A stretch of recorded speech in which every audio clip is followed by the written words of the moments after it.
I thought my boyfriend of 3 years was my soulmate, but now I'm scared of him and his anger and how he treats our pets, and I'm planning on ghosting him completely.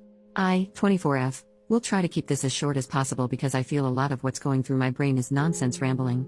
But my boyfriend, 23M, and I met at work nearly 4 years ago. We hit it off right away and formed a really close friendship. We didn't get together until a year later after we went through our own respective breakups. I was so happy after we got together.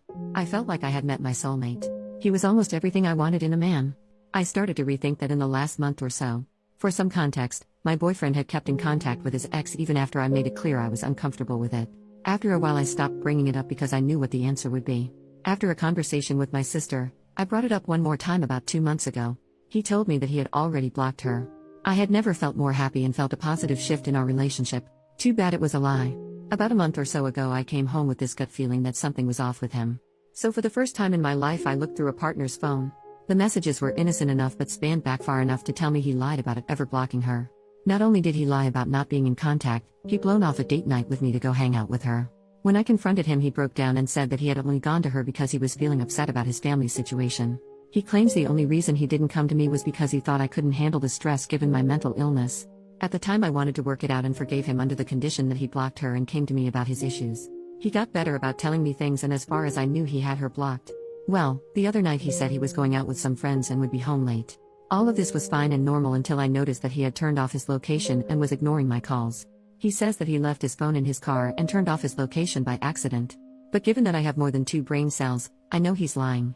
He got a brand new phone and it has been glued to his hand since he got it, so him leaving it his car seems so unlikely to me. These 2 events aren't the reason for me wanting to leave but rather the catalyst.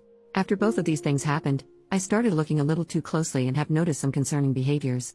The first being I don't think he actually likes me as a person. He talks about how much he loves me, but a lot of his compliments are rooted in my appearance. He says he thinks I'm smart, but whenever I say something that he doesn't really agree with, I'm stupid for thinking that. He's constantly telling me how much the gifts he gets me are despite me asking him not to because it makes me feel bad for not being able to afford the same caliber of gift for him.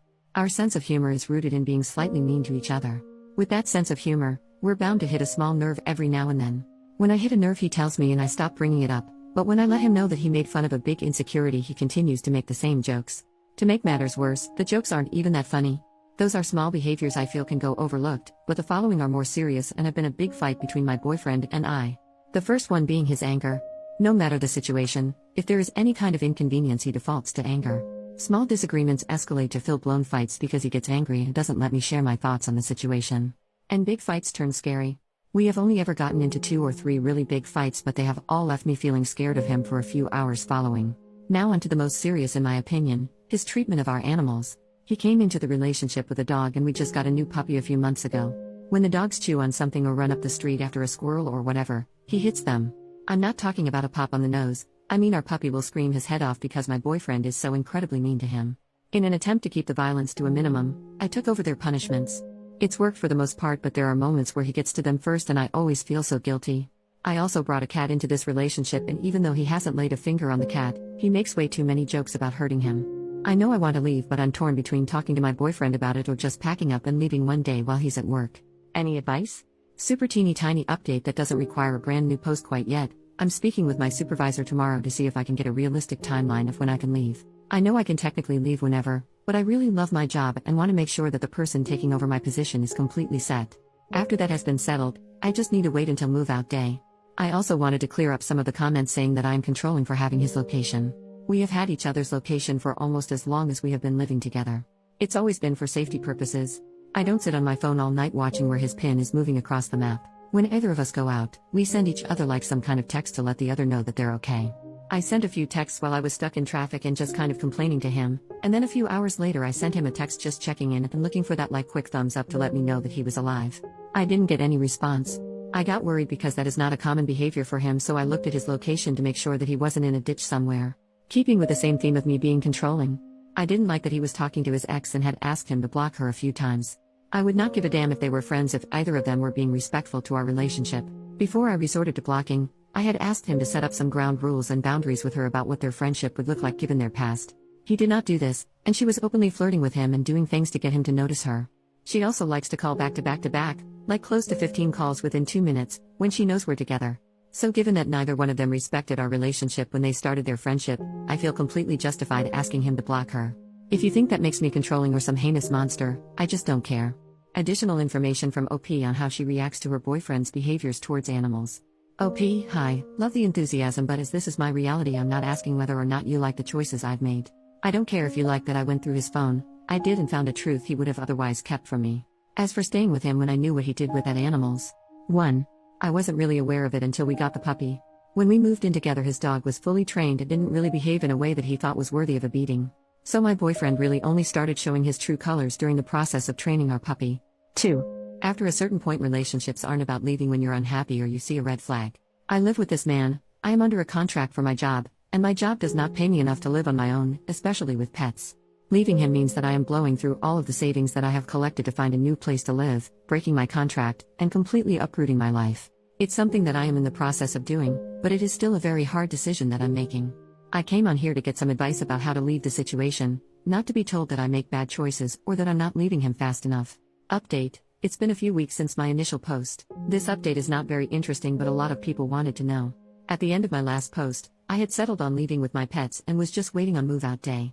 Move-out day came quicker than expected.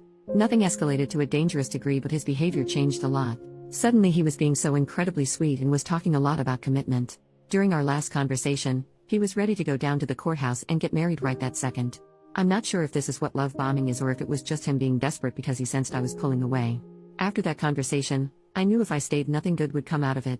So, I called my family to come help me move out after he left for work. I was able to get out safely with my cat and puppy. I wound up sending a message kind of explaining why I left and asking him to never contact me again before blocking him on everything. So far, he's only tried to call me from a different number once. If he continues to reach out, I plan to talk to local law enforcement to see if a restraining order is possible. I'm not a fan of how everything ended, but I am glad to be out of that situation and somewhere safe where I can learn who I am outside of him. Relevant comment: OP should get a restraining order against her ex so he can't come near her. OP, in my state you can't get a restraining order unless there is a proven history of violence or stalking. So a restraining order won't be likely unless he finds me. Yes, we live together and I feel like it would be different if I was still in the area where we lived. However, I wound up moving to the other side of our state. So in order for him to come find me in person, he would have to drive hours. Regardless of him claiming forgotten items or whatever, the distance he would have to drive would be considered stalking in my state, which would definitely make getting a restraining order just a teeny tiny bit easier. I'm not under any impression that it's super duper easy to get a restraining order, but if he were to try and come in person, that would at least be worthy of a temporary protection order in my state. Which that would only protect me for about 6 months to a year, but definitely better than nothing if it comes to it. Commenter number 2, were you able to take the puppy given to your ex?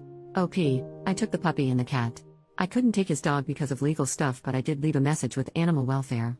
However, I'm not sure if he got a call or a visit or whatever. I wish I knew more.